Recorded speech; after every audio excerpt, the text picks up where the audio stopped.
Hello, everybody, and welcome. Today I'm talking with one of my friends, Tom, who's a very successful entrepreneur and someone who just decided to leave Canada, similarly to me, and move to Dubai. We're going to be talking about Canada, Dubai, business, taxes, all kinds of stuff, so stay tuned.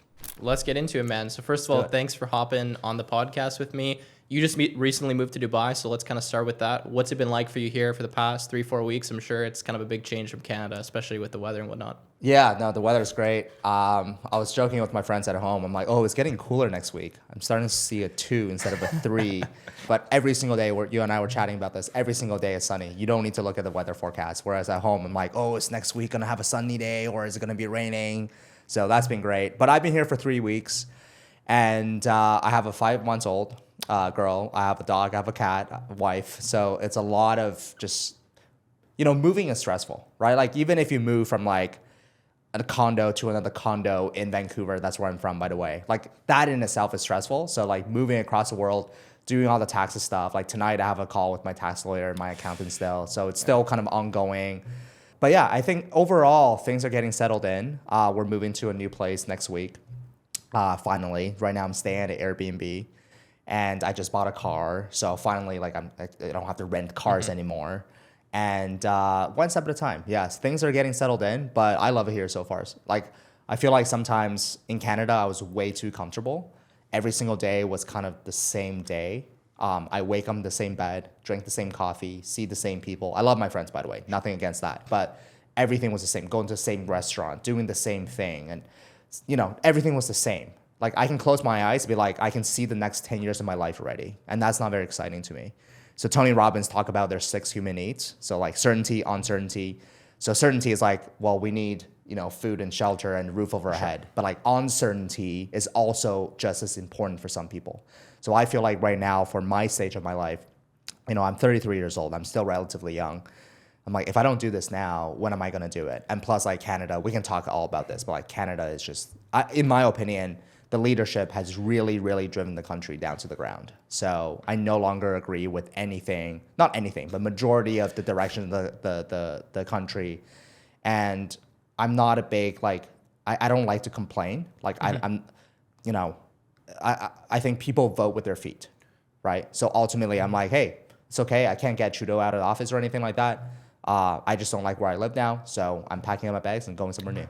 For sure. That agency, right? Like just take it into your own hands, control your own destiny. I mean, that was the same thing that I had as well. And the thing you were talking about with the uncertainty, I feel that a lot now, especially. I mean, I'm pretty young as well. I'm 24. Yeah. And same thing in Canada. I mean, I was living in a house. I was living like already like a 40-year-old pretty much in Canada. Yeah. I was doing the same thing every single day. The weather was horrible. Couldn't go outside. And I was like, I just need like some adventure. I need something new. And as soon as I landed in Dubai, I felt like my life like completely changed. Yeah. And all of a sudden, I was looking forward to waking up every single day. I'm like, hey, it's going to be something new. Even though it's a pain in the ass, I have to do all this setup and taxes and all of this. It's new. I don't know what's next. I don't know who I'm going to meet or what I'm going to do. Yeah. And it's a completely life-changing experience, so I can relate to that a ton. Yeah. And they say, like, look, if a flower doesn't blossom, you don't say the flower is broken, right? You change the soil, you change the environment, you put the flower where the sun shines, you water the plant or whatever it is, right? So that is very similar to people's lives as well. If someone feels like they're not flourishing, they're not blossoming, change your environment. Yep. That is literally the fastest way for you to just get out of a rut, put yourself in an uncomfortable situation, because that's usually where you grow. And yeah, you don't say I'm broken. None of us are broken. We're all fine. We're very, very capable people, right? So I just think that changing environment is such a life hack. And yeah, I mean, I'm very happy to be here in Dubai. So. Yeah, for sure. It's a fresh start too, right? Like you can start building new routines, new habits, any of that old stuff. It's a great excuse to kind of throw it out the window. Yeah. And I know for me, as soon as I got to Dubai, I'm like, hey, I'm going to start working out. I'm going to be more diligent with finance. I'm going to work harder on my channel, YouTube business, all of this kind of stuff. Yeah. And since I've been here, I've seen income go up, fitness go up, all of these kind of things. Yeah. I don't think it's just Dubai itself, but it's just getting out of that old kind of stagnant environment and saying, okay, this is actually a chance for a fresh start, and everything else I can kind of throw it away and really go new, right? Yeah, but I will say Dubai does attract a certain type of individual. It's a magnet for people like us, right? And when I say people like us, I don't mean it condescending, oh, I'm better than anybody. Sure. That's not what I mean at all, right? But it's for those that want to take risk. It's for those that are hungry, for those that want to build something amazing, for those that, want to have this amazing life and want to keep their money, Yeah, right? yeah. Like they want to keep the money. Like you and I were talking about this. Like when I first got here, I landed a consulting gig. Someone paid me $4,000 a month for like a couple calls. And it was the sweetest $4,000 I've ever made in my whole entire life. Why? Because I get to keep 100% of that 4,000. In fact, back in Canada, if someone paid you $4,000, you have to set up a banking account. You have to set up, like, send them an invoice. You have to, like, do all these things. Yeah. I'm like, oh, just deposit in my personal account. Like, it's okay. Like, I don't need to record this transaction, right? So that's, like, pretty awesome. It's so nice, especially if you're under the small business threshold, which right now is 3 million dirhams per year. Then it's completely tax free, right? You still technically need to file all of the expenses and all of that kind of stuff and have financial statements. But right now, technically, like, I don't feel the need to constantly have to run things through my business. Like this podcast, I just pay for my personal card. Yeah. And it's not a big deal because I know it doesn't matter, right? Like I'm not trying to save an extra 20% on taxes. And I feel like I'm actually doing things in a logical way that makes sense for my business rather than just doing all of these things strictly for tax purposes, right? Yeah. The amount of transactions, the amount of stuff, the amount of calls, the amount of just logistics that I was doing in Canada purely for taxes, like it completely takes over your brain. It was a part-time job. Yeah, It's seriously. like you can do everything right. You can invest your money. Like in Canada, we had, millions of dollars in investment, real estate, crypto, stocks. And at the end of the year, it was, it's so funny. Like there were some investments where we had to actually do bookkeeping and filing for example, the US investments, so I had to file K1s and stuff like that. At the end of the year, my accounting fee wiped out my gains. I'm like, why am I even investing? Yeah. And that's before taxes. It's like doesn't make any sense at all. So once you start investing a lot of money into the markets and whatever, once you want to start moving money around and just be agile and start planning things, like accounting it's a huge chunk of not only your mental bandwidth, but just like exactly what you said. Like yesterday, I was talking to a friend. I was like, hey, because I don't have any like brokerage account set up right now yet. Sure. So I can't invest in like stocks or whatever. And there's one stock I really wanted to buy. I'm like, hey, can you buy it for me? And I'll just wire you like 20K. He's like, yeah, no problem. In Canada, no way. Yeah, for sure. What do you mean you wiring 20K? Like, how am I going to declare that to the CRA? And like, what about the stock? Like, how am I going to transfer this to you? Here's like, oh, you want 20K? Yeah, here you go. And then like, you just transfer me. Like, just move money around. Like, no issues. I bought a car, right? And then they just take cash. Yeah. It's like, just like deposit in my account. You could have paid crypto too if you wanted to, probably. Yeah, you can pay anything. Yeah. So this whole concept actually, like my brain is slowly adjusting to it. Yeah. Like I'm still not 100% used to like the no tax free life yet. So For sure. I think the regulatory environment here is getting a little bit stricter. Like over the past few years, what you just said is probably like entirely true. Now, if you start going into like higher income brackets, like you still do need to do some of the filings, it's just not as intense as in Canada. And because you're only dealing with one tax, like just the corporate tax, you don't have you have VAT, for example, but that's fairly small, right? yeah, GST, HST, PST, Yeah. Capital gains, Capital personal gains, income tax, RSV, dividend tax. TFSA. Yeah, because you're just dealing with one single tax, it's relatively simple compared to Canada. But as of 2026, like pretty much everyone will have to do all the filings because the small business relief will go away. Yeah. But still, it's just been a really nice environment to operate in. And like you said, it's just so much of my mental bandwidth now. I can actually focus on running my business rather than trying to save money from taxes. Yeah. And doing that, I've already seen I've made more money. I'm spending less money in my companies because I don't feel like I'm trying to get tax breaks every now and then. Yeah. And like you said, when you earn money, like it actually is your money now. Yeah. It feels like yours. Like money hits your business account. Yeah. And that same day you can transfer it to your personal account and use it if you want to. Like it's crazy. It's freaking crazy. Okay. Dubai, UAE, like, the Sheikh, he put out this like 2030, 2040 vision, whatever it might be. I really encourage everybody to go read it because it's a vision for the country, right? And very similar to Elon Musk, when early days he was building Tesla, he put out like a manifesto, which you can still find on Tesla's website. He basically said, I'm going to build a very, very expensive sports car, the Roadster. Then I'm going to use that to pay for the Model S. Then I'm going to use that to pay for the Model Y, then the Model X. And then I'm going to make the Model 3, which is something that everybody can afford. So he had this vision and he went and executed. I really recommend everybody to actually go look up like Elon Musk's manifesto. And he's got like a second one, which is talking about like robot taxis and stuff like that. And to me, that's like a freaking visionary. For sure. Okay. Like he had this vision 20, 30 years before, and he already saw everything, and now he's actually going to execute on this vision. And that's exactly kind of what the Sheikh of Dubai is doing as well, right? He's got this vision of what Dubai could be like and UAE could be like. And whether you agree with it or not, that's irrelevant. But at least there's a vision, okay? In Canada, you go ask the government, oh, what is the vision of Canada 2050? Dude, there is none. Yeah. There is no vision, okay? So if there's no vision, I think having a vision really does two things. It repels the people away that don't agree with the vision, and it also attracts the people that agree with the vision. And obviously, you and I were here, so we agreed to the vision to some extent. And and that's a really important business lesson I've learned as well. It's in a company. You know, you and I are both entrepreneurs. We need to have if you're working for yourself, you don't really, I mean, okay, even now you probably should have a vision. It's less important. It's less important, but especially when you have other employees and shareholders and whatever, you need to have a vision of this company. Yeah. Okay, you need to. Why? Exactly why I just said, right? It attracts a certain type of talent and it repels a certain type of talent. So in a lot of Silicon Valleys, which by the way, I don't like fully agree with this type of, vision, but there are companies that literally say like, we expect you to work 80 hours a week. Yeah. Now, if someone comes in and applies for that job, you know that they're probably not going to be like someone lazy looking for a shortcut wanting to work 20 hours a week. You already know that this person does want to work 80 hours a week, right? So at least the vision is kind of a North Star in terms of pushing and pulling people away.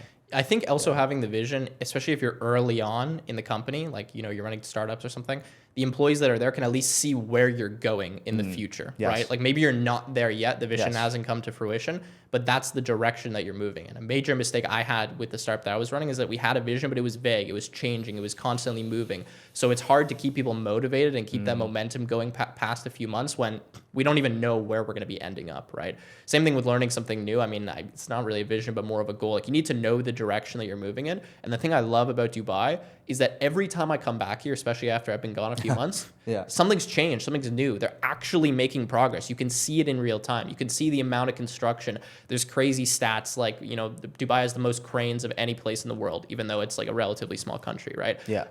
They're just making so much progress so fast, and you actually feel that change when you're here. Yeah. Last time I was here, it was about 5.5 months ago, or maybe about 7 months ago. I was living here, and then I was away for 5 months, and I came back. There's a brand new building that they were like just in the middle of construction on, completely up. Like before it was like ruins, construction site, didn't resemble a building at all. Now completely up. Like the fact that we can do that so fast.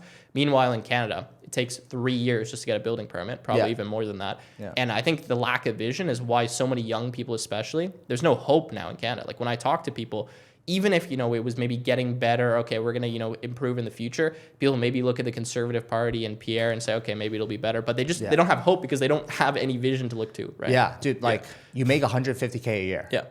You can't even buy a house.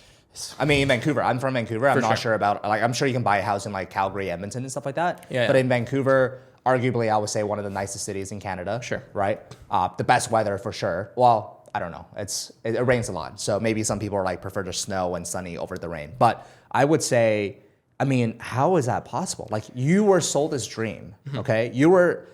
Look, all of us were sold this dream. And the dream was you go to school, you get good grades, you do what you're told, you go to university, get good grades, afterwards you get a job, you find a good wife, and you guys basically buy a house. Okay, that's the Canadian-American dream. Yeah. And then you have babies and then you live happily ever after, okay? Well, now, let's say you make 150, your wife makes 150, which I think are both great salaries, combined total 300. Well, guess what? After taxes, you probably get to keep like 180 or 200, okay? Whatever, probably 200-ish, right? I mean, with 200, like, it's hard for you to buy a house. Like a nice house in Vancouver is probably $1.5–2 million. Like how many years how many years do you have to save up to live in that house?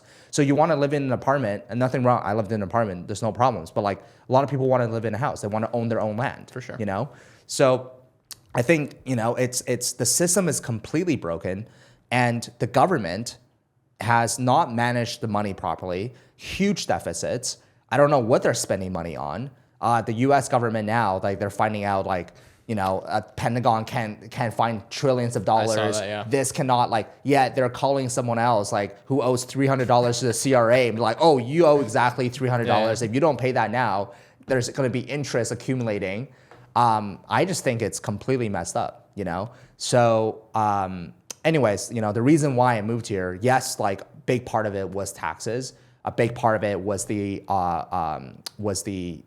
uncertainty, right? But there was also a lot of other factors, right? Like the weather I golf a lot now, so the weather during this winter time is miserable in Vancouver, absolutely miserable. There's weeks where you don't see the sun, okay? And it really messes you with the mood. Whereas here, I feel like every day, like I can go out, I can go for a run, I feel healthier. I don't just the sun makes you feel good, okay? And I would also say that healthcare, oh my God, let's talk about healthcare in Dubai. So I came here, I've had like a sinus infection for a very, very long time. Never really it's not bad, but some mornings I wake up, I'm super congested. Sure. I have to blow my nose and anyways, I don't want to get into details and gross you guys out. But in Canada, I remember seeing a general practitioner, GP, family doctor. First of all, I had to wait for 3 days to go see this person. I went into that person, and this person's like, hey, you should go see an ENT. Okay, cool. Nose, throat, ear doctor, whatever. Waited 6 months to see that person. Went to their office, basically got a flashlight, checked my ear, checked my nose. Here's some antibiotics, okay? I'm like, cool, sweet. I waited 6 months for some antibiotics. Mm-hmm.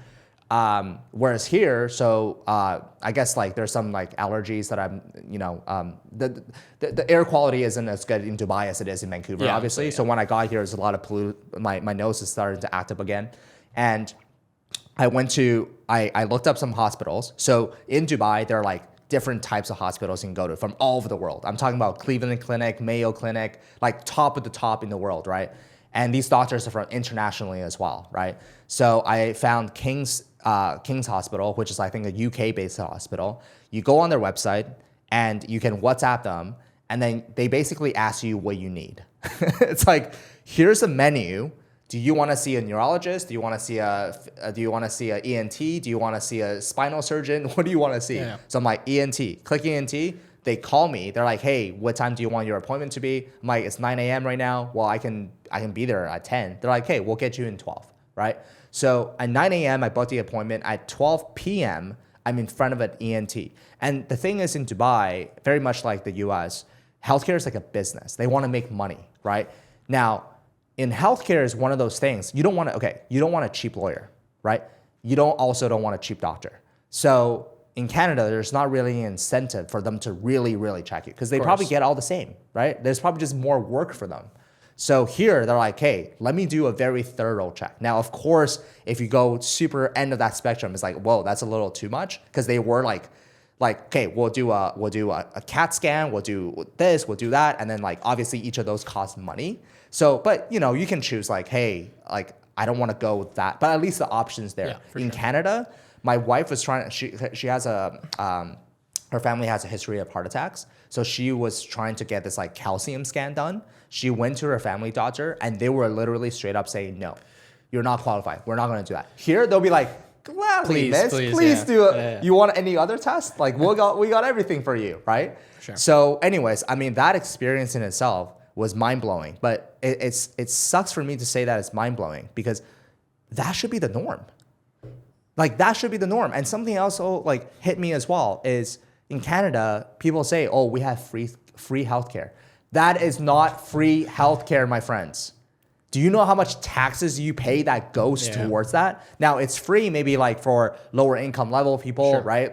It's free. But like for someone who's actually making some decent coins, your taxes is paying for that healthcare and you're getting literally not good service. I've heard stories of people like they have cancer, they have to wait 3 to 6 months, and then like by the time they see a doctor, they're like, oh wow, your cancer has really progressed.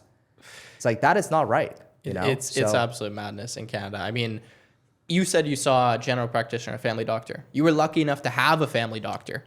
So many Canadians don't even have family doctors. In Nova Scotia, for example, there's like a massive shortage of medical staff, doctors specifically. There's a 2-year waiting list to get a family doctor.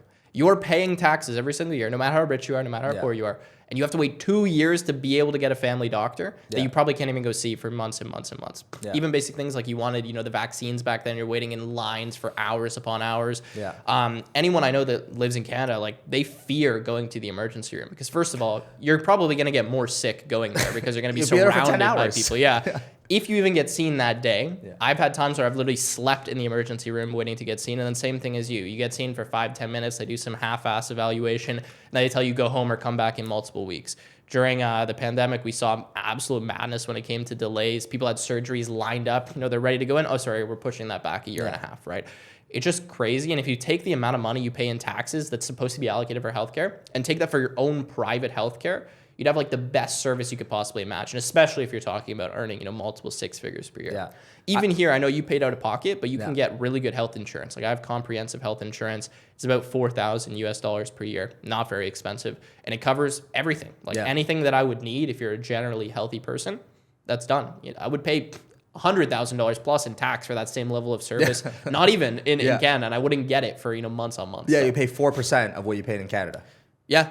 Basically. Yeah, probably. Yeah. And and I'll tell you this, like one of the things, and this is why changing your environment is so important. So last year around this time, I was in Hong Kong and I went for my friend Roman Khan. He's like a huge e-com guy.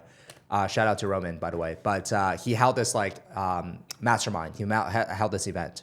And when I went there, I was like one of the only Canadians there. But there were a lot of people that lived in Hong Kong with residency. There were a lot of people from Singapore. Now, both of those countries are very tax friendly, okay? So I was speaking, and these are all e-com guys, and I was speaking to them, and they're like, yeah, we sold my business for 10 million. I sold my business for 20 million. And I asked them I'm like, oh, so like how much capital gains did you have to pay on that? And like, they looked at me as if I was like an alien. They're like, what do you mean, right? Now, in those jurisdictions, I do think I think Singapore or Hong Kong, I forget which one, it was like 1.5% capital gain or something stupid like that. Sure. Okay, it's they're basically zero. So after that trip, I realized that I've been playing this game wrong. I've been playing this game on hard mode. Okay, so let's say that you live in a tax-friendly jurisdiction and I live in Canada, and both of us make the exact same amount of money. We work the exact same amount of hours. Yeah. Okay. By the end of it, our net profit, how much we actually get to take home, not our top-line revenue, how much we get to take home is going to be substantially different. And then on top of that, if you invest the difference into a stock market, into some sort of instrument that lets you compound your wealth, if you take a look at 5 to 10 years, you will be absolutely shocked at the difference. Now, I'm not here saying that money is everything. If some countries literally had paid me $1 million a year to live there, I would say no. Okay, I would be like, I'm not moving there, right? Yeah. But the thing is, so I was born and raised in China. I came to Canada when I was 10 years old. At the time, in 2001, I think Canada and US, the Western society, it was really, really sought after. It was the best place in the world. And I truly believe that it still can be. And some parts of the US, like California, I really, I love that place. California, it really has a special place in my heart. Sure. But since then, since 2001, when I got out of China, China was an absolute shithole, okay? But if you go to China now, if you go to other parts of the world now, if you come to the UAE, if you go to Dubai, if you go to Singapore, if you go to some of these countries, boy, have they grown over the past 20 years. Boy, have they made some amazing progress. It makes you feel like we in Canada are living in the Stone Ages. I'm not joking. I don't say that in the constant, go and experience that type of culture and that type of progress. And why? Because leadership. Right? A country is really just a business. And I truly believe my thought is, if you have no experience running a business, you shouldn't be running a country. Absolutely, yeah. If you can't manage 5 employees, you're not gonna be able to manage 5 million people or 50 million people. So that's kind of just my thoughts. Yeah, absolutely. I mean, when I realized that is when I did my first kind of big international travel. I went to Singapore in October last year from Halifax, a kind of smaller city in Canada. And I'd never done any massive international travel. I've been to the US, some places in North America, your standard kind of holiday spots, Cuba, whatever, but never super far away. And as soon as I entered Singapore, I was like, damn, this place exists. There's other places in the world that aren't Canada and the US that are incredible places to live and to be in. And you can just feel the energy. As soon as you step foot in that place, you're like, I can't believe these places exist. When you're just from, for example, places like Canada, a lot of people in Canada and US, they don't travel internationally, right? Maybe they go to Mexico or they go some places in North America, but they never actually go far. Yeah. And they don't actually realize what it is in these types of places.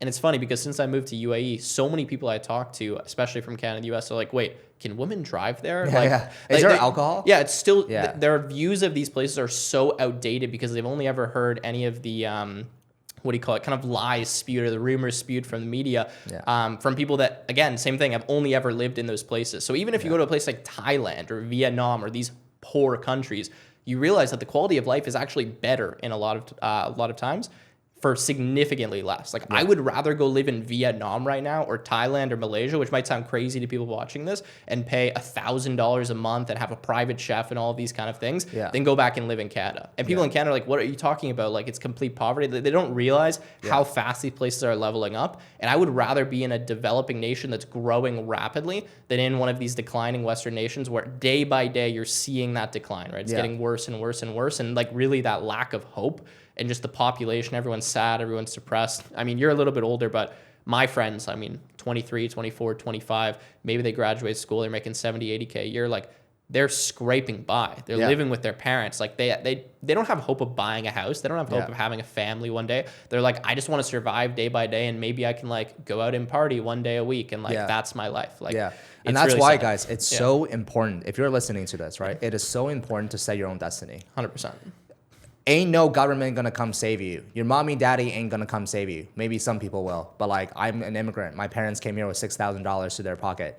I'm so glad that I didn't come from money. The only thing that they gave me was hard work and hard work ethic. So I'm super, super grateful for that. But if this doesn't tell you that the system is broken, I don't know what will. Like, you need to wake the fuck up. Exactly. You know, like, wake up. Like, give yourself a big slap in the face right now and wake up. See what's happening. Take yourself, like, just scope out a little bit. Have these things been working out for you? You know, if you look, I'm not against school. If you become a doctor, engineer, software engineer, even something that's technical trade, please, like, I want a doctor to go to school. I don't want you to watch up YouTube videos on how to become a doctor. Please go to school, right? As long as possible.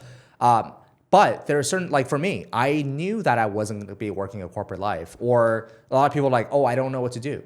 Guys, there's so many freaking ways now to educate yourself online. I mean, you have a program teaching someone how to become a software engineer. Yeah. I had a program teaching someone how to do e-commerce. And both you and I have done it. It's not like a professor who's never done it teaching a bunch of students how to do it. Like, we're teaching out of experience, the real world shit, not theory, right? So, yeah, I mean, look, the advice I give someone that wants to make more money but doesn't know where to start is simply this. Like, first and foremost, you need to have curiosity. You want to make more money. Yeah. Okay? If you don't want to make more money, if you make $50,000 a year living at home, eating potato chips, watching Netflix, hey, nothing against you. You do you, okay? Doesn't affect my life at all, right? I don't really give a shit.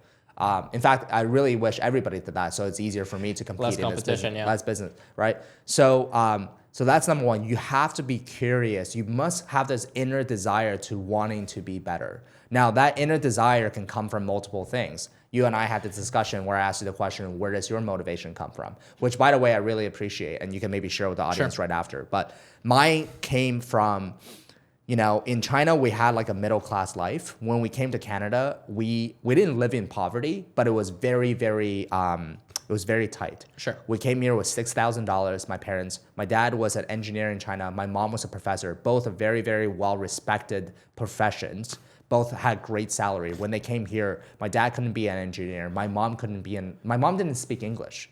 Small little Asian woman, like, didn't speak a word of English, super scared, right? But then she took on 3 different jobs: a dishwasher, being a nanny, and then a Mandarin tutor. She was working literally 12, 14 hours a week, a day, not a week. No passive income. And then my dad was also working super, super long hours. I remember him like aching so much from like sitting in front of a computer, but we didn't have like, you know, there was no money to go see the acupuncture or anything, right? So I saw my parents struggle, and I remember that they did this for me. They wanted me to have a better life, also for themselves. And I just had this inner desire because I saw what life could be like in China, and then suddenly our lifestyle kind of downgraded in some ways. And I'm like, I want that back. And I knew that the only way I could have that back is by making money, right?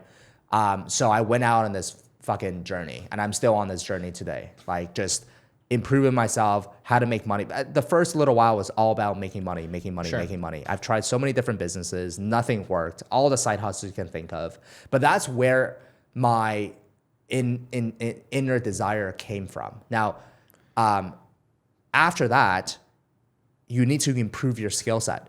Like society does not reward anybody without skills. Okay, think of this as like, back in the caveman days, right? If you are just literally sitting around like doing nothing, like not contributing to society, you'll probably get kicked out of the tribe. Yeah. Right. You'll get like stoned to death or something like that. Right. You get left behind at least. Right. So it's the ones that went out and went hunted, the ones that I can actually maybe shoot an arrow, the ones that can like carry this big whatever They bring animal, value. Yeah. bring value. You Yeah. bring value to society, and that's exactly what you need to be doing. So in terms of skill set, what should you learn? Should you become a software engineer? Should you become a Amazon FBA seller? I don't know. Everybody's different, but everybody is given these like unique skill set. There's like 5 different ways to learn. I forget what those 5, like there's like spatial learning, there's like analytical learning, there's like, for me, it's like interactive learning. Sure. I love talking to people like you. That's how I learn. But you need to figure out your learning style, and you need to figure out what interests you. You can make money in every single industry. Doesn't have to be e-com, doesn't have to be crypto. For me, I can't sit in front of a computer and trade. Like, Sure. That's just not me. I'm not analytical. I hate it. I love to be out. I love to be talking to people. So you got to figure out what you're good at. And how do you figure out what you're good at? You got to just try a bunch of things. 100%. Okay? You just got to try. Like, you just got to throw as much shit against the wall as possible and see what sticks. And that's really it, And then once you find something that you're interested in, get a mentor, take courses, go to conferences, fully immerse yourself in the thing. And then from there, just one day at a time, like have some patience. Don't look at these like fucking Instagram gurus of like Lamborghinis, which 90% of them are rented, and quick money and this and that.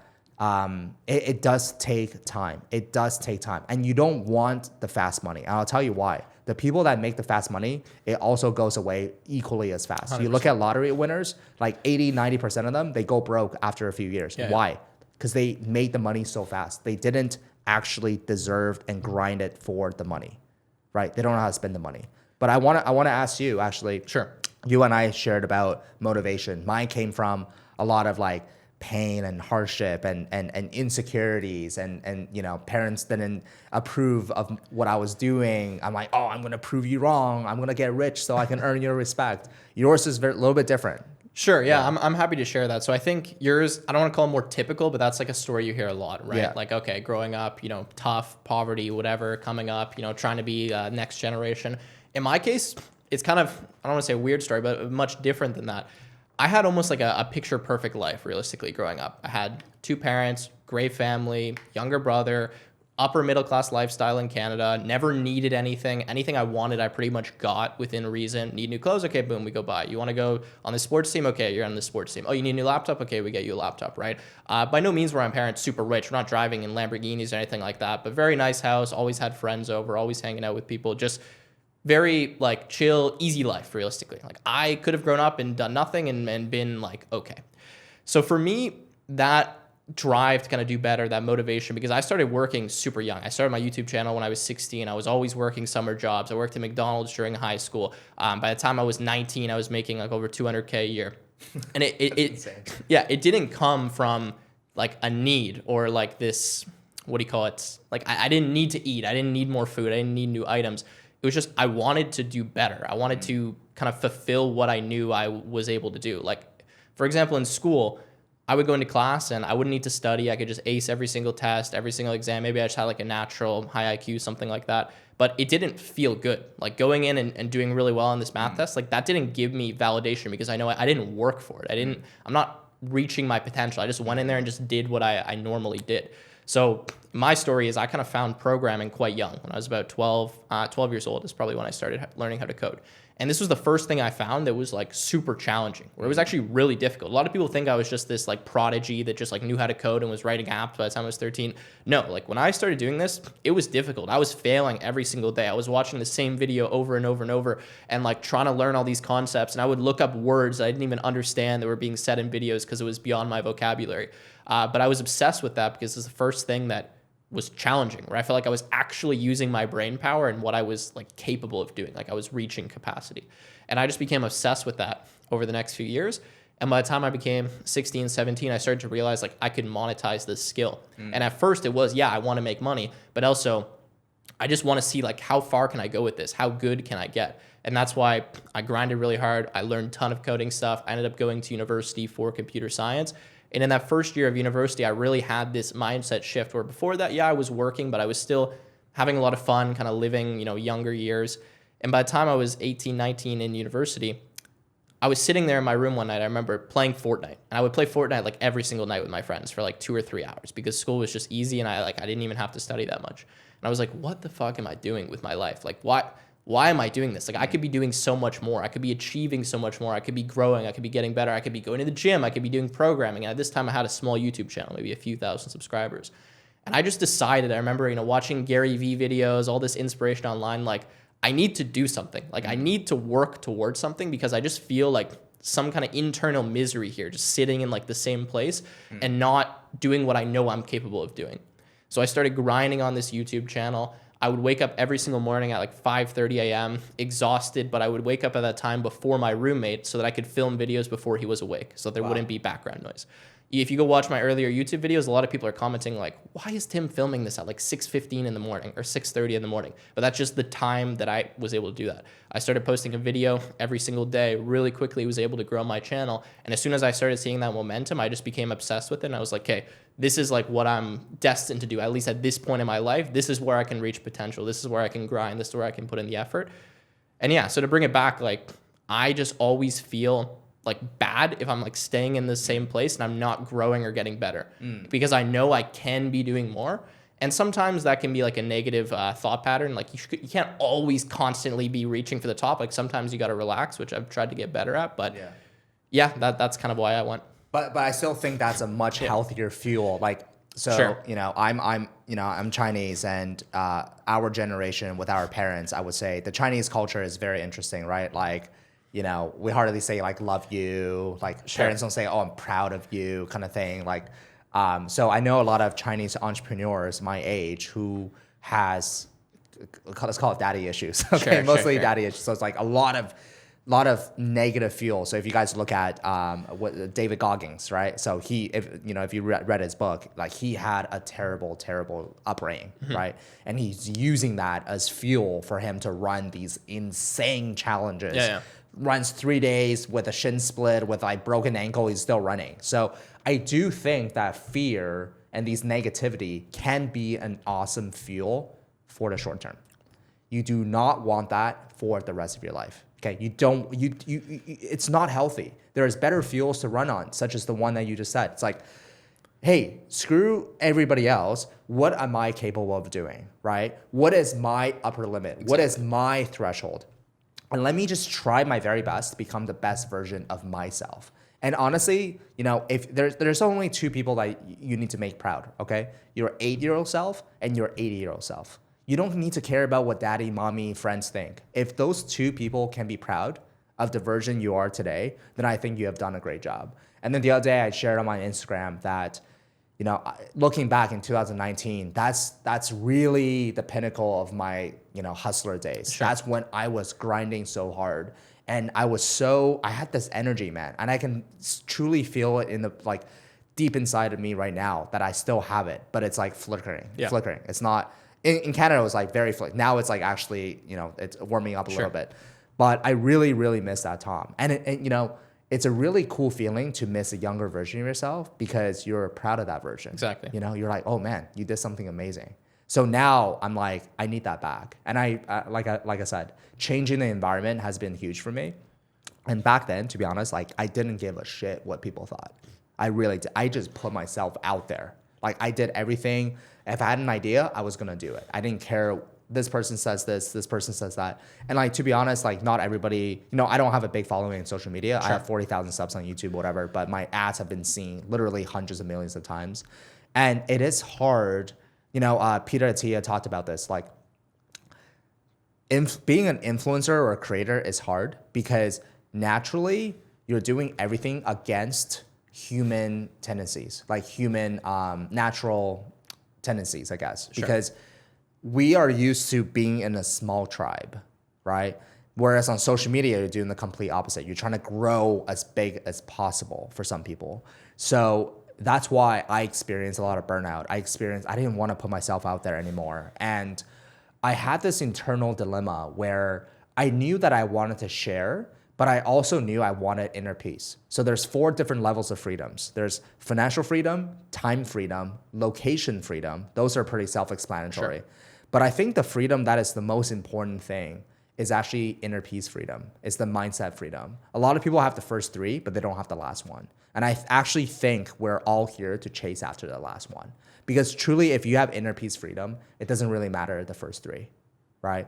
So I wanted inner peace freedom, and I somehow associated inner peace freedom with oh, if you want to have that, just stay within a little bubble. Just like don't talk to anybody, don't put yourself out there, don't say anything, don't put your opinion out there because then people will attack you, therefore like it'll hurt your inner peace freedom.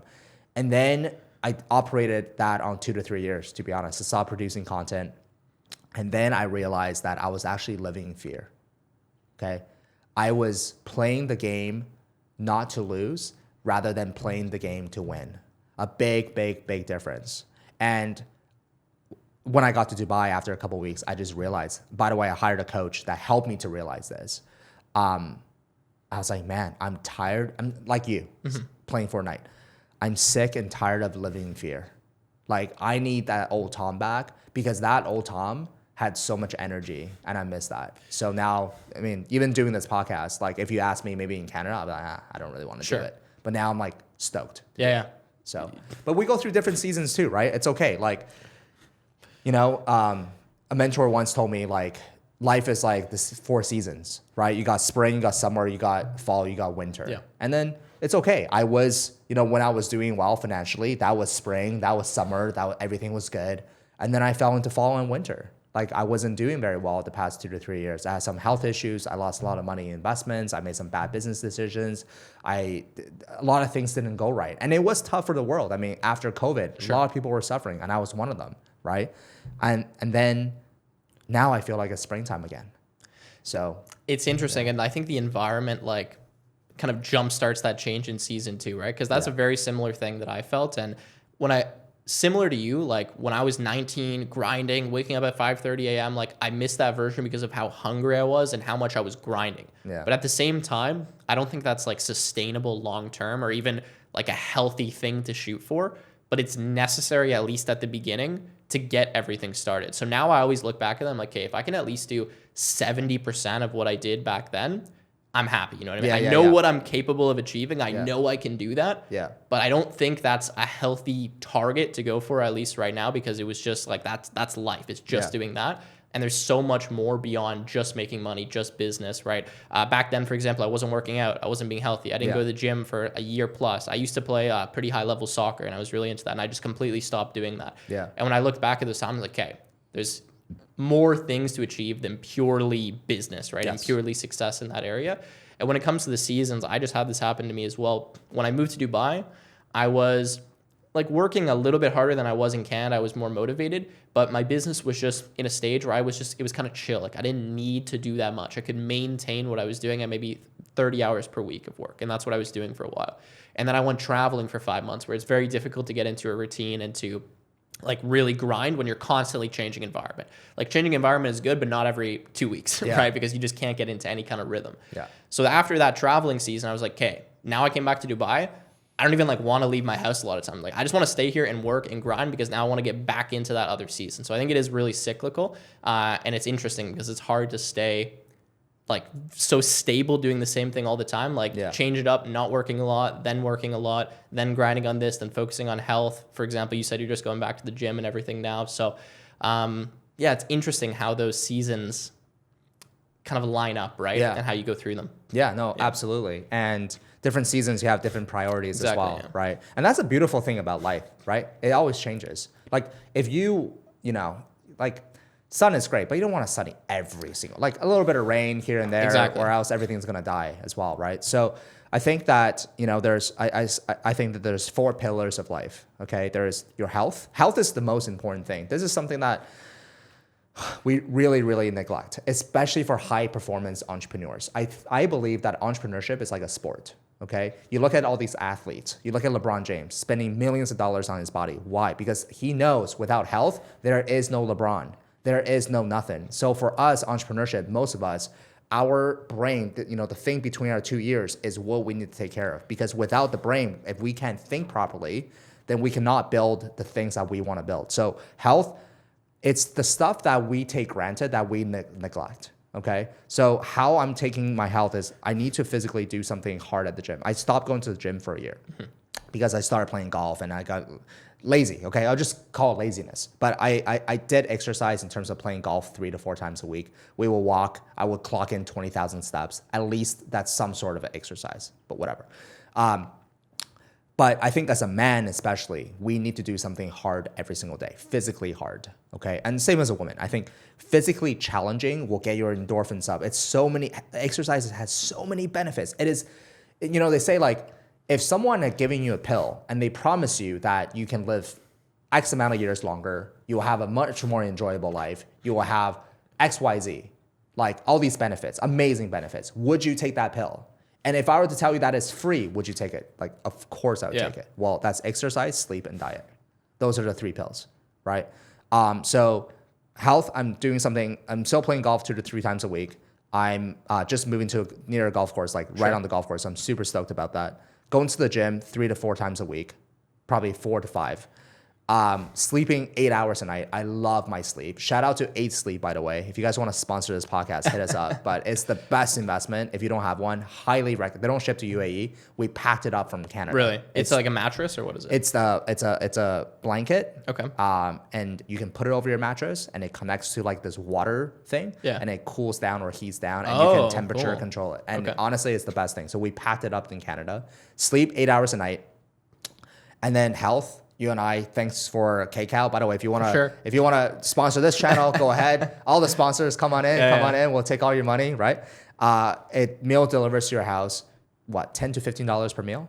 Yeah, about it. Yeah, it's like 30 dirhams. Yeah. Okay, 30 dirhams, 10 to 15 bucks a meal, freshly made that morning. Tastes really, really good. Good portion size, tracks all your macros, made in the morning, and then they just deliver every single morning. And you don't need to think about it. You don't need to think about food, okay? You don't need to clean up. You just, everything, throw it away, okay? So that's that. One thing I do miss is like Canadian water. Yeah, for sure. The water here is interesting. Like you want to avoid drinking too much from water bottles because all the microplastics and stuff like that. But at the same time, the tap water it's clean, but it's like questionably clean. So I always run it through a filter, but still it's... you need a filter. Yeah. So Canadian water, look, spring water, mountain water, glacier water. Some of the best water in the world is in Canada, some of the best water in the world. Top, and now we're in the desert. So that's that. So health, and then there's wealth. Okay, so there's wealth. We've been talking about wealth most of this podcast, but do something that you love. My goal really is to get up to $25 million fully invested in something that produces 5 to 10%, because then that will give me literally $1 to $2 million of passive income per year. And trust me, that's going to be a little hard to spend. So that's my goal. We did this exercise where we asked ourselves, what does a perfect day look like to you? Yeah. And maybe you can ask yourself this question as well. What does the perfect day look like for you? And for me, it's waking up, so the perfect day for me looks like waking up, have a cup of coffee, go for a run with my dog or go for a walk with my dog, and do hard work from like 8 until like 12 or 1 p.m., have lunch, go play a round of golf, come back, eat dinner, hang out with my daughter, family, and then just like chill for the rest of the night. Sure. Honestly, 4 to 5 hours of hard work equals 8 to 10 hours of shitty work. Okay? Absolutely, yeah, probably even less than that. Even less than that, 100%. So we did this, and then we want to, for example, rent a yacht around, the wildest dreams, right? Sure. Don't hold back. Just like what are your wildest dreams? For us, it's like, hey, we want to rent a yacht, sail around the Mediterranean with family and friends for a week, 2 weeks during the summertime. Okay, that's probably like 200,000, 150,000, whatever in my Canadian or USD. And then I want to be able to have like a house in Spain that we can spend the summertime in, for example. So just list out your wildest dreams, and then you see how much does it cost for someone to live that dream. I want a private golf membership. I want this. I want that. Blah, blah, blah, whatever. I want my daughter to have the best education. I want to have the best healthcare. So that number for us was about $1 million a year.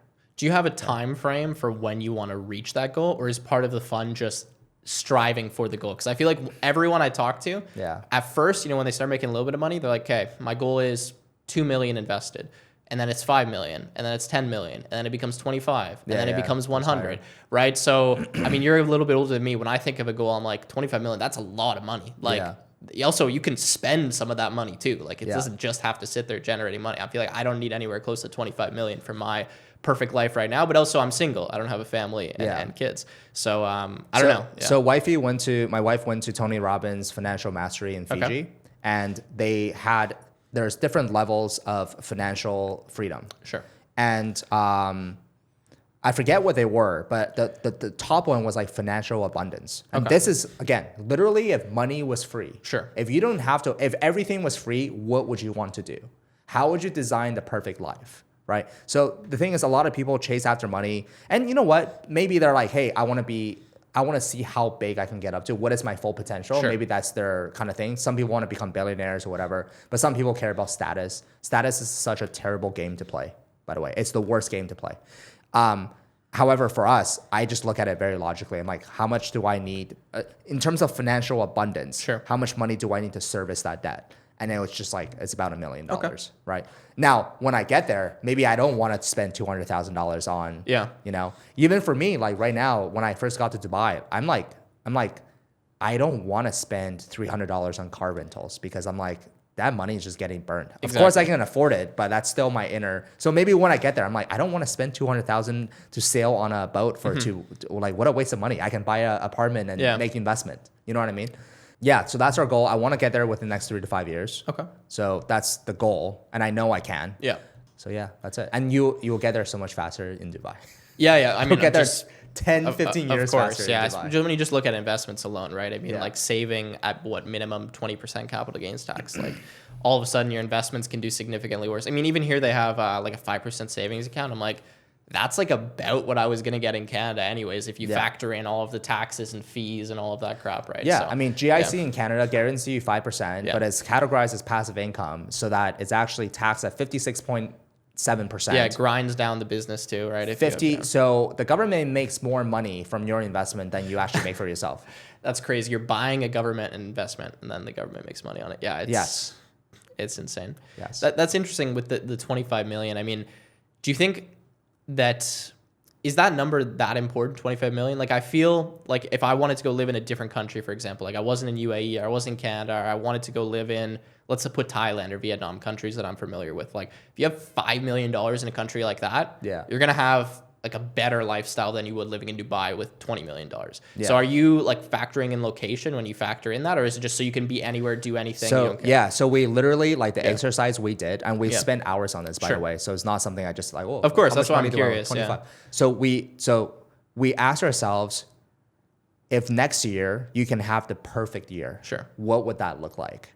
So literally like January, February, March, April. What are some things you really, really want to do? Who do you want to do it with? Okay. And we literally just wrote the cost down. Yeah. And we added the entire cost.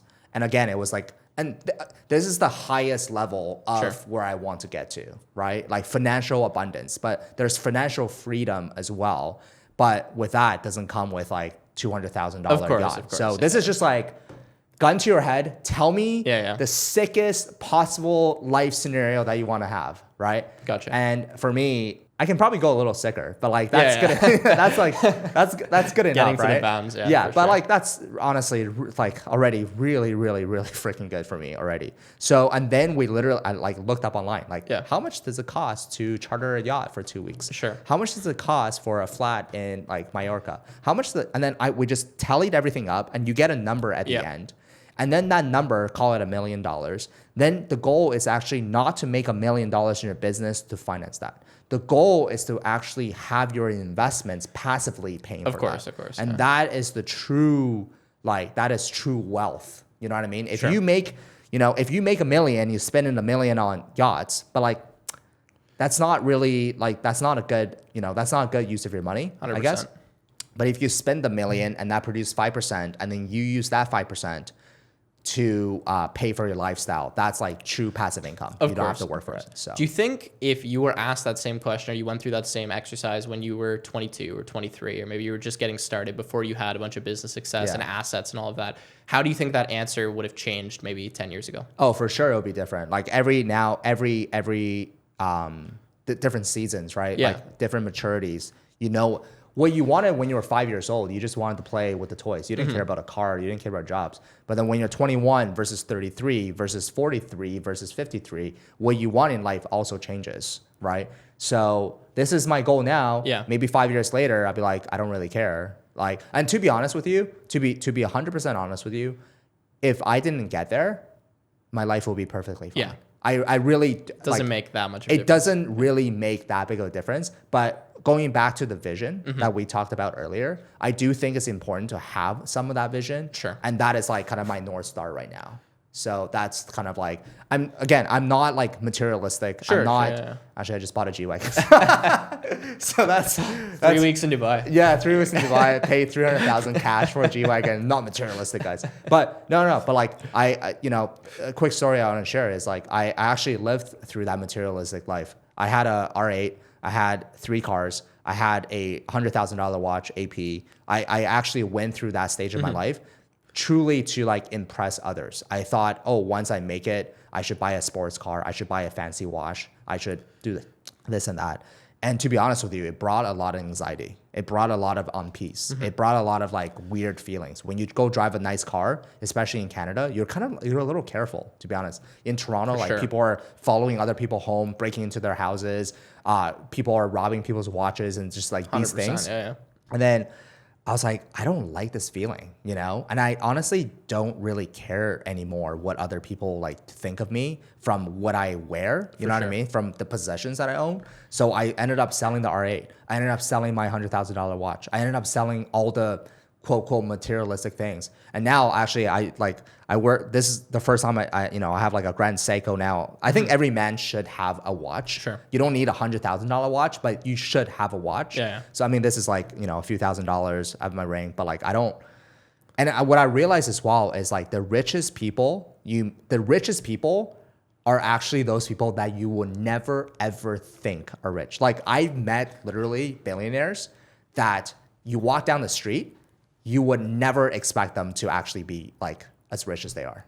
100%. I mean, that's just how it is realistically, right? Like silent wealth, right? They're not showing off, but the things they do have are like crazy, right? When you actually discover them. So that's really interesting. I think I'm fortunate enough to not have really gone down that materialism path, especially earning a lot of money really young. Yes. It would have been very easy for me to be like, okay, I made 500K, I'm gonna go buy like a Ferrari or something. Yeah. I've always been very much like, okay, I'm super young.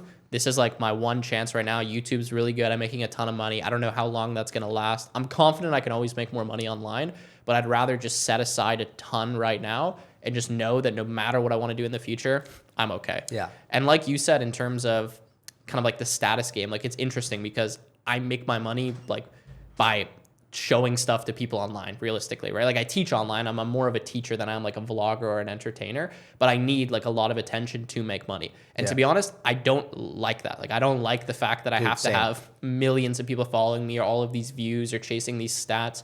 And being like an influencer or a creator, there's constant anxiety around, okay, this isn't getting enough views or enough attention, especially when I'm posting as much as I do. I have almost, 1.7 million subscribers, right? Like it's very like can really mess with your mind. Yes. So I have to constantly be on that on myself mentally and be like, look, just post it and forget. Just post it and forget. Just post it and move on. Just post it and move on. But it's very difficult when those metrics are directly tied to your bottom line, right? And those metrics are open. Exactly. Everyone can see them.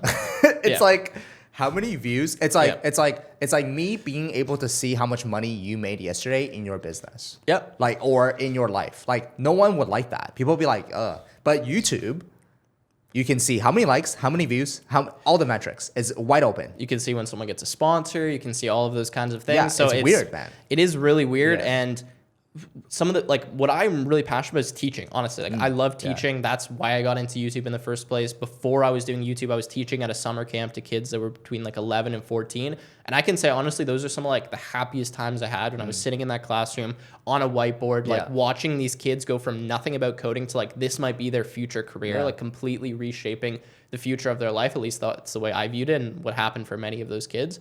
And I want to get back into doing stuff like that. So I'm going to be running like kind of a mentorship program shortly. Yeah. But the issue I'm having now is that I want to do those types of things, or like I want to actually just help people one-on-one and really like see real world impact, as opposed to have this like massive reach online. Yeah. I'm going to still do that, but I want more one-on-one, like actually seeing someone get better. So you want to do things that don't scale. Yeah. But the thing is, which is good, by the way. What's difficult is that since they don't scale, it makes it hard to be able to do them, because you are like, at the end of the day, like I still want to make more money. I still want to run a successful business. That's still a metric that's important to me. And I want to do this thing as well, but it doesn't necessarily align with that other goal. Dude, right? the paradox of life is full of paradox. Yeah. It's like life is so interesting, but the paradox of life is that the second you stop caring about money, that's when money will come to you.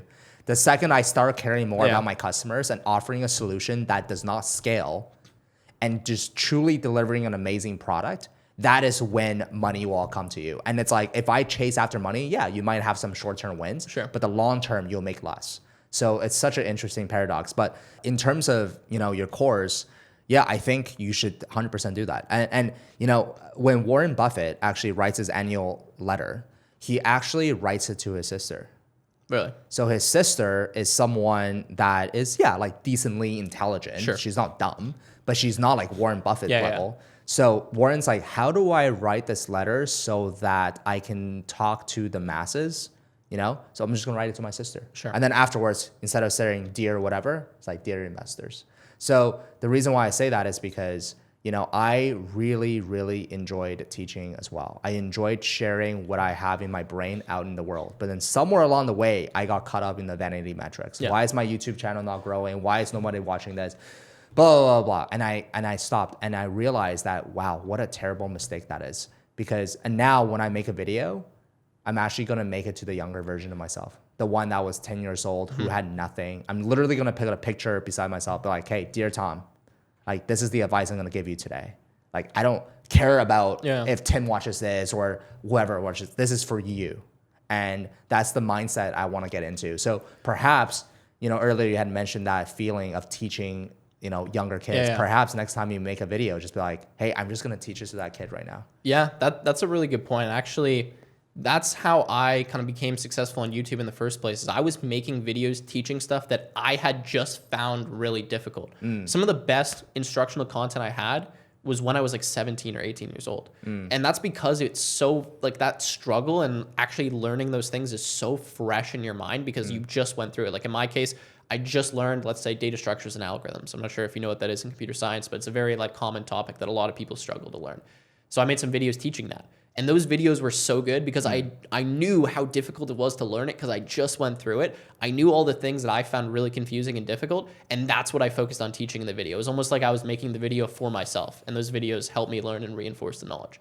But now, the better I get at programming, the more I've been doing this. Now it's 10 plus years. I feel like almost the worse I'm becoming at teaching certain things because it's hard to remember back to when I was 13, sitting on the computer, struggling to understand a for loop or an if statement, or these concepts that now are quite literally just like English to me because I've done them hundreds, if not thousands of times.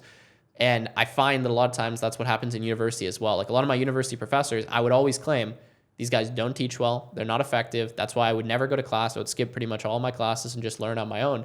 And now I'm starting to see that happen slightly with some of my like super, super beginner concepts because you just can't relate to that struggle that you used to have. So I almost say the best teachers are younger. I had an amazing realization about what you just said. I feel the exact same way because when I first started selling on Amazon, my best videos were me documenting my journey and teaching people how to sell on Amazon because I was going through it. But then as I grew and I sold my business, I haven't been selling on Amazon actively. So I kind of stopped. I'm like very disconnected. And to be honest with you, I don't want to be someone who's 60 years old selling on Amazon. I have way bigger dreams and ambitions than that, right? So having said all that, what I realized was that, the hierarchy of needs, right? It's a triangle. So basically, you can only help someone this is for me at least. Sure. It might not be for other people, but for me, what I realized is that you can only help someone who's one tier below that hierarchy of needs.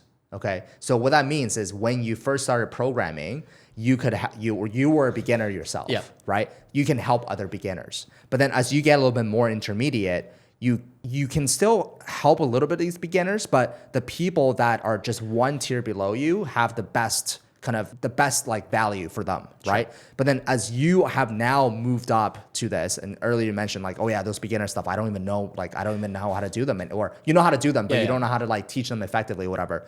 That's because you're too high up in the hierarchy of needs. So I think that what's really interesting is maybe you should explore that. You can explore who's someone. Maybe I'm not teaching complete beginners anymore, but who's someone who's one ladder beneath me that maybe I can help. 100%. Right. So I think that's interesting. And for me, what I realize is that I don't want to help beginners as much as anymore. What I'm going to do is I'm going to help them in a different way. I'm going to give all my shit out for free. Like I'm going to up my entire course on YouTube and just fucking give it out for free. Okay. And that's all like beginner stuff. But what I realized with where I'm at now is that I want to help winners win. Okay, I want to help someone who's doing 10K, 20K, 50K, 100K, 200K, and help them to actually scale to like 300K, 400K, 500K, a million, whatever it might be, per month. So, and I get a lot more enjoyment from doing that rather than someone who hasn't done anything. I'm like, oh God, sorry, I can't help you. Like if you can't, like the other day, a friend of mine wanted to learn Amazon. Yeah. And I threw him a little test. He's like, I want to buy your course. I'm like, sorry, my course is not available. But here's some free courses. Yeah.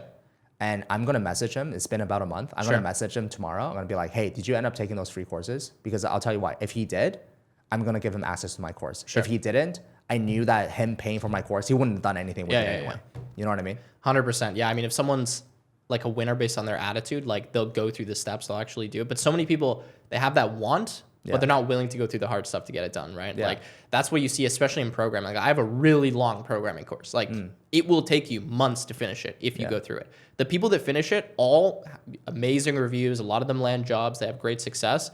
Most people just don't finish it, right? They'll get through 20%, starts getting a little bit difficult. Okay, boom, they bounce, and now they're on to the next course. The reality is, like, if you want to be good at anything, it does take a lot of time up front to do it, and that's just how it is, right?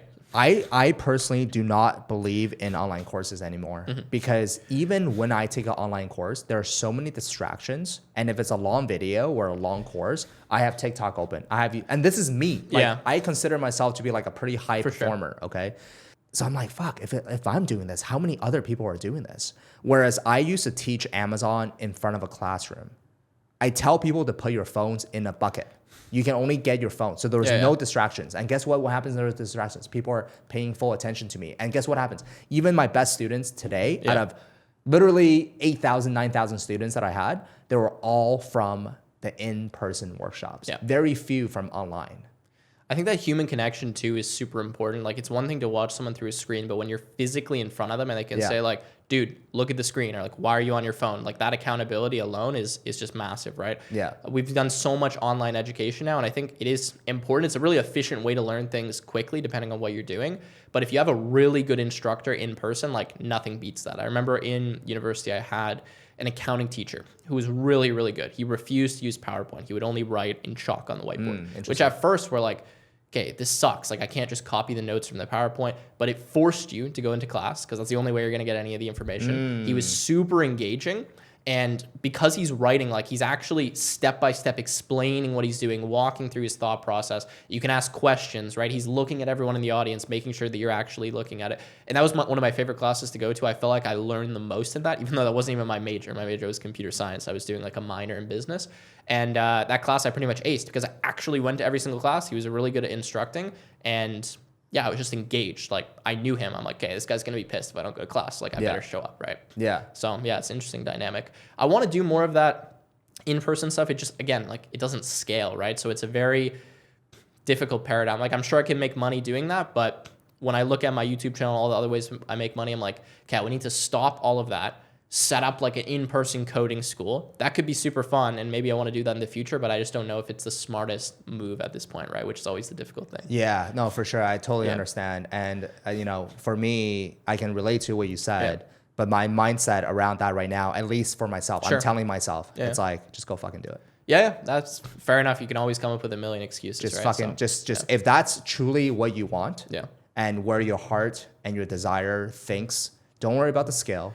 Don't worry about the outcome. If that's what you truly want to do, dude, money will come find you. So and this is a reminder for myself. I'm not lecturing you or anything like that. No, it's good like, to hear. Because I have so many fucking ideas over the past like couple years where I'm like, okay, but there's a problem with that. Oh, but the old Tom, the younger Tom would have just done it. Yeah. Like I would have just straight up ran to the classroom. I would have just done it. And I was making $150,000 a month. Damn. My cost was probably $10,000. So I was netting $1 million a year. Okay.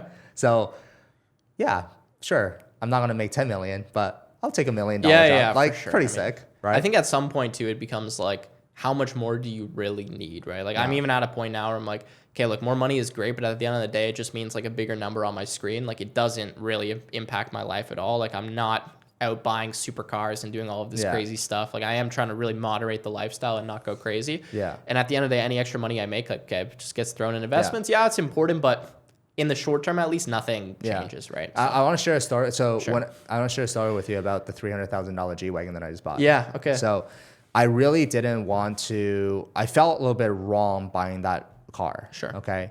Yeah, it's a nice car. It drives great. But I felt there's part of me was like, you probably shouldn't do this. Yeah. Okay. Especially without a loan. Like I literally paid cash for it. Yeah. Okay. I can put 300,000 right now in anything. That thing will probably grow to like a lot over the next 3 to 5 years, whatever. But I actually watched a video by my friend Tatch Nguyen, who is a real estate guy in Seattle. And he did a video. He has amazing cars. He's got like SF90. He's got Lamborghini. He's got G-Wagon. He's got a bunch of cars, right? And he did a video. It's like, here's why I'm buying these cars. He's like, one of my core values is abundance. Okay, that's one of my core 8 values. I asked him what the other 7 was. He hasn't got back to me yet. So Tash, if you're watching this, get back to me. But he said, one of my core values is abundance. And when I buy these cars, when I sit in them, when I drive them, I feel abundant. I feel aligned with that value. Sure. And when I don't do it, it feels scarce. Now, of course, now if you're watching this, don't just go out and buy a G-Wagon if you don't have the money. But obviously he's got the money. Yeah. I have the money to be able to afford a G-Wagon. But I saw that video and I realized, I was like, you know what? He is right. Because I'm tired of operating on this scarcity mindset. Yeah. Right? So I was like, fuck it. I'm just going to go and buy it. So I ended up buying it. And every single time I drive it, I sit in it. It's probably what tall people feel like in the real world, to be honest with you. I'm like short. I'm like 5'7". So I'm like sitting all the way up. I see over everybody. I'm like, oh, this is nice. It's like this is my chance of feeling tall. So like that feeling in itself is pretty cool. But I want to have more abundance mentality. And even with, I actually hired a bookkeeper and to take care of my personal finances. Yeah. And I sent him a voice note before I saw you actually this morning. I negotiated a great deal with him. He's very expensive. It's like $95 per hour USD. Okay. He's very, very, very good at what he does. Very good. I negotiated him down to like $1,000 per month for him to take care of some of my personal stuff. Okay. And I felt really good about that.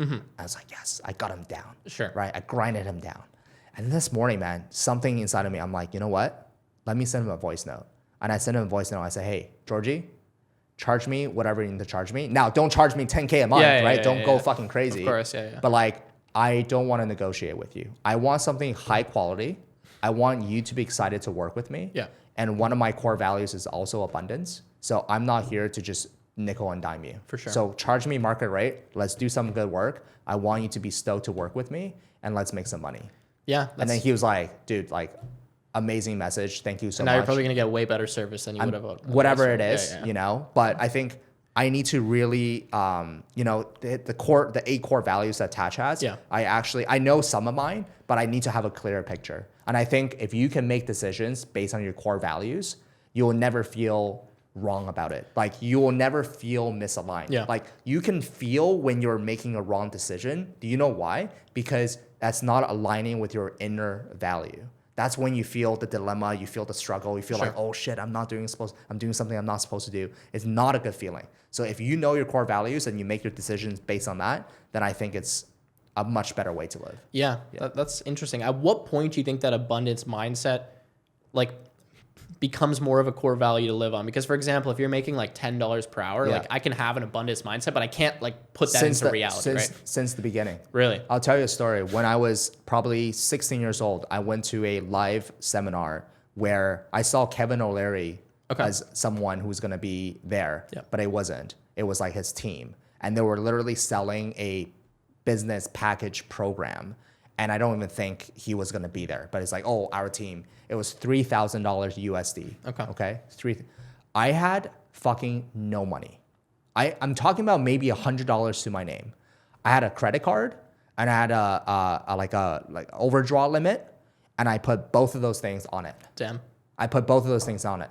Now, when I went home, I told my dad, I was like, Dad, I bought this. And he actually told me to go get a refund. Really? Yeah. He's like, go and get a refund. And then I ended up like, still, they're like, oh, we have a refund policy. Sorry, you can only get like X amount of dollars back. And I felt like really shitty about it. But my dad was like super adamant on that.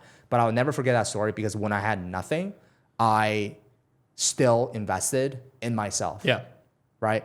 And there are certain things I will never ever cheap out on. Doesn't matter how much money I have. Sure. And one of them is, well, the only thing is actually myself. Like, I see this as a software. You know, Windows XP, Windows whatever, like back in the days, you get all these software upgrades. But what I realized, a lot of people stopped upgrading their software the second that they got out of school. I started upgrading my software the second I got out of school. And how I upgrade my software is by talking to people, by learning, by courses. Sure. I probably spend at least $200,000, $300,000 on personal development, like on courses. Wow. Right? Like straight up, like I'm talking about Tony Robbins, going to seminars, going to taking taking courses on everything. Like I love buying courses. Sure. Okay. I love buying courses. And I'm the easiest guy to sell courses to. Like I went on this guy's website and I hop on a call with one of the closers and I was like, listen, don't fucking sell me. Okay. I have my credit card right here. Just tell me what I'm getting. I don't need you to pain discover. I don't need you to ask me about my trauma. I don't need to ask you my why. I'm just curious. Yeah. Okay. I want to know what this guy teaches. I have my credit card. Don't fuck it up. Tell me what I'm getting. And he listened. He's like, yeah, this is what you're getting. I'm like, okay, cool. Sign me up. Right. Yeah. You must have loved that. Yeah. Yeah. He was like, this is the easiest sale. Yeah, I'm like, sure. I'm going to give you the easiest sale you'll ever have in your entire life. Don't fuck it up. Yeah. Okay. So I love like improving my software. So I think a lot of people are not doing that. And you don't need to pay for courses, guys. YouTube. Go 100%. follow Tim's channel. Go follow my channel. Like just absorb as much info as possible. When you're in the car, stop listening to Taylor Swift. Listen to a podcast. My First Million is great. You know, all these Audible books are great. Just absorb. Yeah. So I want to ask you then, in the coding space, it's a very common thing that people get stuck in what we call tutorial hell. What that means is that like they're doing what you just said. Like they're watching tons of videos, going through tutorials, walking through, maybe they watch every video on my channel, right? But that's all they're doing. Like they're just spending their whole day consuming information.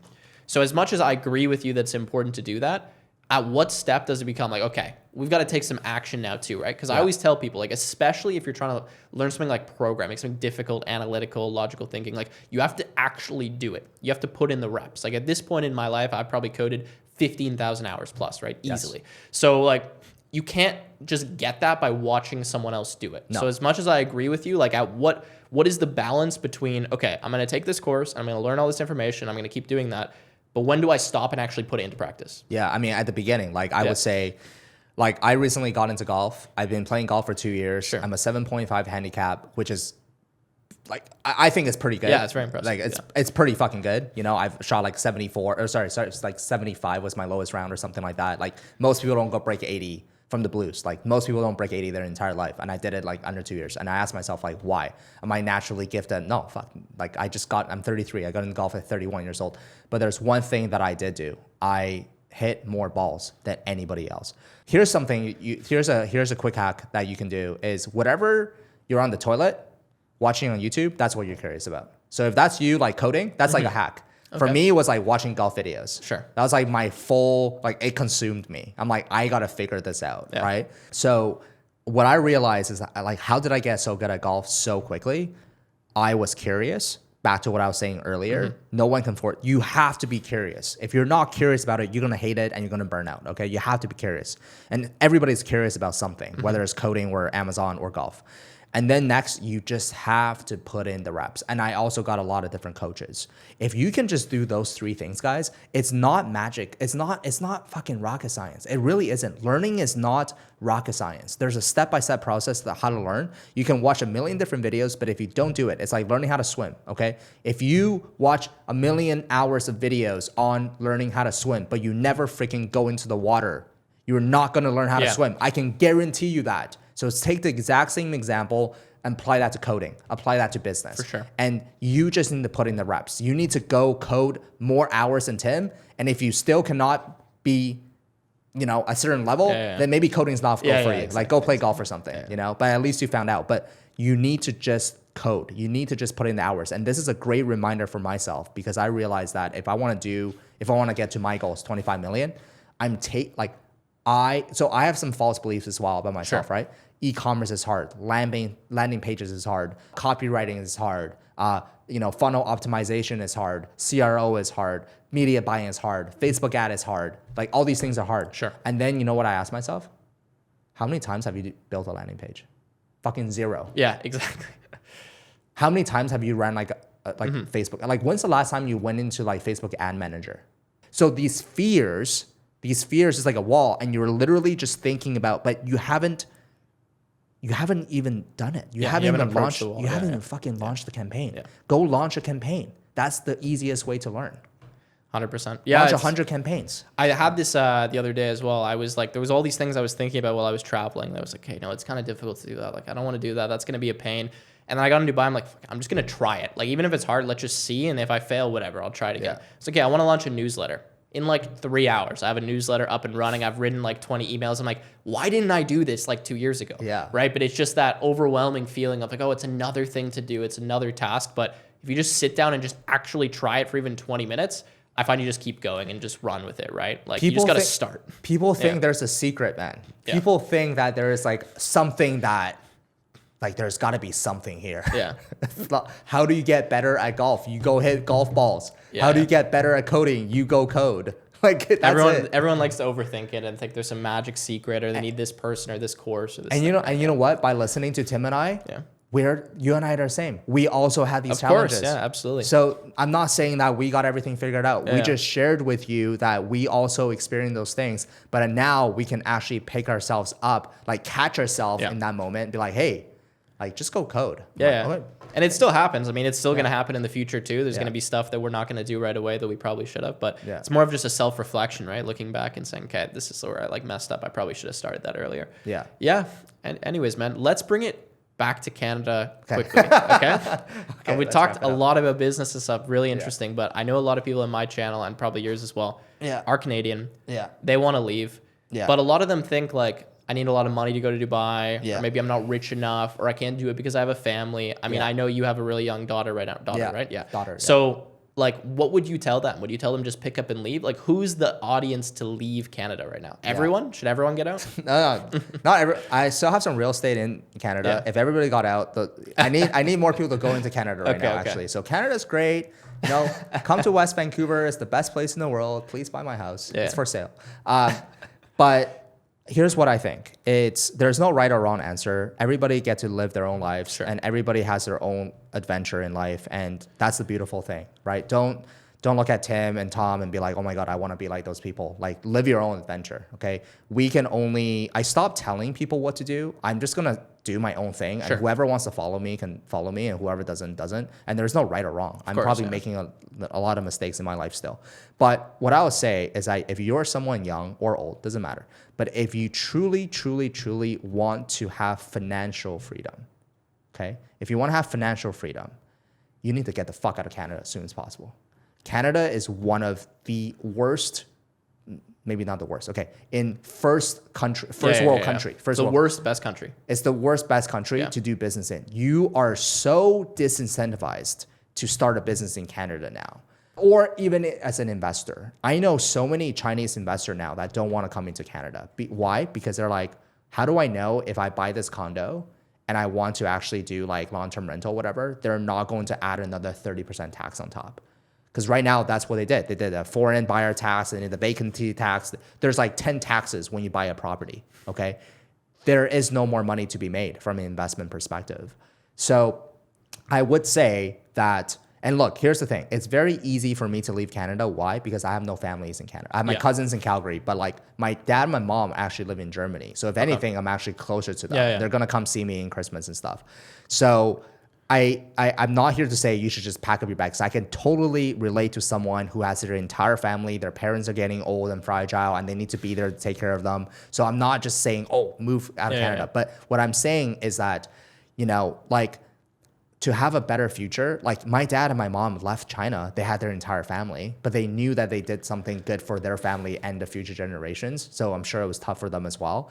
But the reality is that if you truly want to have a financial freedom life, you want to make some serious money, 100, 200, 500, $1 million, whatever, $25 million, whatever it might be. Dubai is probably one of the top 5 places in the entire world, top 3, I would even say, for you to do that right now. And it is, and here's the thing, it is so easy to come Seriously. here. They like, if you want to go to Singapore, I think you need to invest $2 million. If you want to go to Cayman Islands, like $1 million.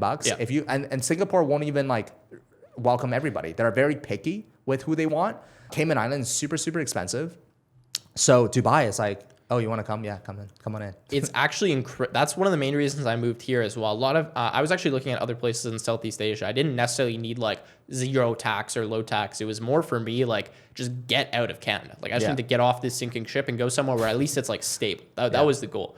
But then I started looking, I'm like, immigration is a difficult thing to do in many places. It takes months, years sometimes. Dubai, quite literally, if you go right now on your computer, 2 weeks. Yeah, you can be here. Maybe by the time you get everything, Emirates ID, all of that, it's 1 month. But relatively affordable. You're going to do it under $10,000, probably even less than that to move here. Yeah. Get your visa, get your Emirates ID. You're like here resident for the next 2 years, then you got to renew within a month. Like it's crazy how inexpensive and how fast it is to do it and how seamless it is once you get here. Yeah. Land at the airport, stamp, boom, through. Like it's crazy. Yeah. And I also want to say, a lot of people ask, is it expensive to live in Dubai? Here's the thing. Dubai has a huge spectrum of things. Yeah. You can live off of probably $10 a day to you can live off $10 million a day. Like I'm dead serious. Yeah. You can spend $10 million in 1 day here. This is the place to do it. Yeah. You can like go buy one license plate and $10 million done. Okay. So when you ask me like, Tom, is Dubai expensive? I actually don't think that's the best question to ask, right? So if you maintain your current lifestyle in Vancouver, and you bring the exact same lifestyle to Dubai, I would actually say it's pretty even. Similar, It's pretty similar. However, the taxes, right? The taxes, your jobs, your whatever, you keep 100% of it. Okay, so there's not really any sort of weird, it's not like it's super, super expensive. It just depends on your lifestyle. I would say it's on par. Like in Vancouver. I think the main thing most people are probably concerned with is rent. Now, look, if you're renting, and you are probably just going to be renting right when you move here, unless you immediately want to buy a place, which I wouldn't recommend unless you've been here for a little bit. So like you, for example. I'm renting the first year. But you were in JBR, and at first like, okay, this is going to be great. And then you're there, you're like, no, I can't live in JBR, right? The traffic. You need to experience that first. Anyways, the rents, I think, are definitely more expensive than they would be in Canada. Maybe not in Vancouver, but at least in most other areas in Canada. But again, when you factor in the tax, 100% it ends up becoming cheaper. In my case, I was like, oh my God, I got to pay like $5,000 per month for rent. But then I remember in Canada, I'm paying $20,000 plus per month in taxes. So if I just took those tax savings and to rent a place here, imagine what you can get, right? Yeah. So things like food, cheaper, cars, a little bit cheaper if you're buying luxury cars and stuff. Yeah. Everyday living really depends on what you do. But yeah, generally when you take out the tax, like it is the same, if not cheaper to live in Dubai, depending on where you are. Yeah. Right? You can go buy groceries, cook at home.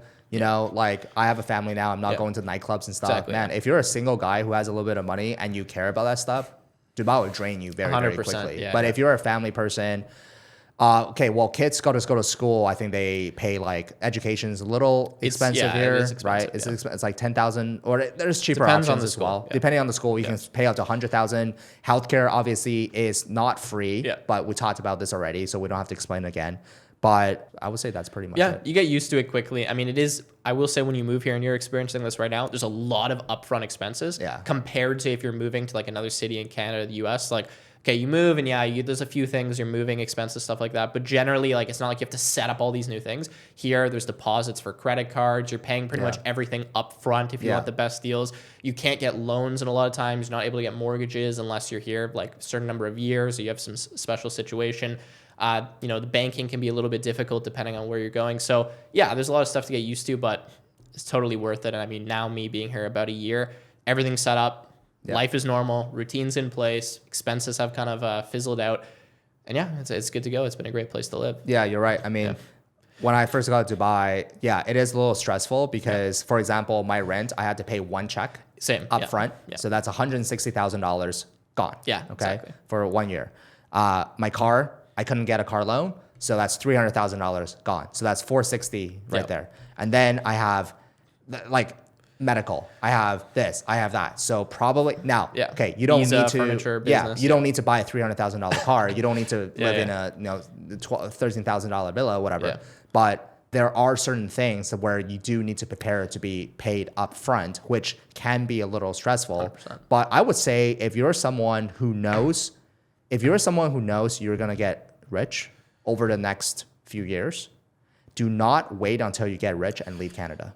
That will be actually one of the worst mistakes you can do. And because that's when both of us made that mistake. Yeah. That's when you have to pay a lot of taxes, right? If you know you're going to get rich, come to Dubai. That's the best time for you to come. Yeah. And then you can thank us later.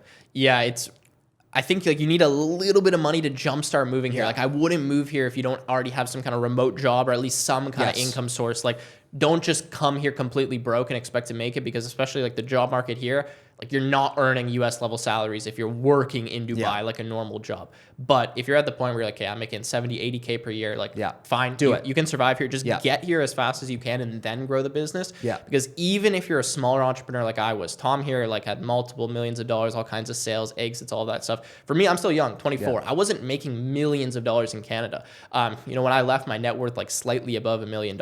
Yeah, I still got absolutely rinsed. And if you look at this channel, you'll see like I paid over 50% in taxes. I was paid over $500,000 of the legal accounting. Like it gets really expensive, really, really, really, really fast. Yeah. So like get out while you can and just take that leap, because you can always go back. That's the thing too. Yeah. Like, you can just go back if you want to. You're not supposed to have the plan, but at the end of the day, fortunately with your Canadian passport, if it doesn't work out, fly back to Canada and live the life you normally were living. But if you wait till like Tom's situation, for example, you're paying just millions of dollars in unrecoverable tax, and like there's nothing you can do, and it's just a huge penalty. But either you pay it now or you pay it for every year to come if you stay in Canada, right? Yeah. We both made that decision. Like, it's a huge hit, very tough, but I'd rather pay it one time now than for the rest of my life. Well, that's why I can't go back now. I'm kind of stuck here because I'm like, I got to make my money worthwhile, Yeah, but now you're gonna work harder, right, to make all the. But I will say, I just want to finish the podcast on maybe one thing. We've been talking for a while, but it's like, I'm grateful for Canada, everything it's given 100%. Me. I don't want to be like, a shitty country, blah, blah. Like, I think it's a fucking beautiful country. For sure. I think the people there are amazing.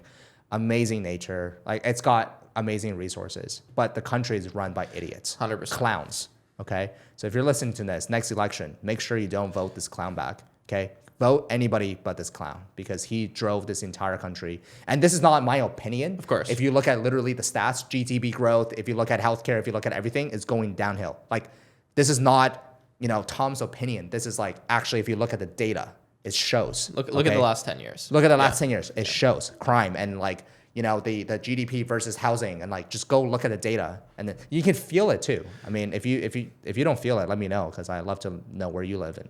Seriously, and go there as well. The energy in Canada is like toxic. I don't know. When I go back there, every conversation I have ends up turning into something like this, where it's just people like hating what's happening.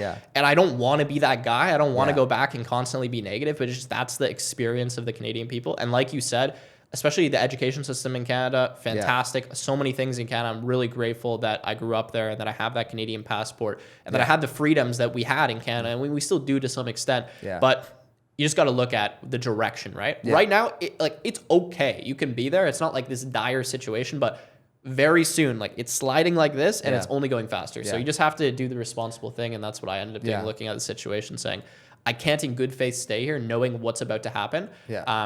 I need to leave. Unfortunately, I was able to do that. Yeah, So, and it's very difficult to actually, even the new guy when he comes, Yeah. Pierre or whatever, you think he's going to be able to just like do it like this? No, it's a democratic like society. So there's Exactly. going to be votes for everything. It's going to take forever. So yeah, I mean, guys, if you're interested in come to Dubai, you guys drop a comment down below, and we'll go on from there. For sure, yeah. If you guys do need help getting set up in Dubai, by the way, I do work with a company. They're great. They're very affordable. I'll leave a link in the description. You can check out. They personally helped hundreds of people move to Dubai, and you can book a free consultation with them if you like. Cool. Gotta get a plug Awesome, in. man. Well, I had really fun time chatting with you. Yeah, same here, Yeah. man. This is great. We'll do it again. Cool. Sounds good.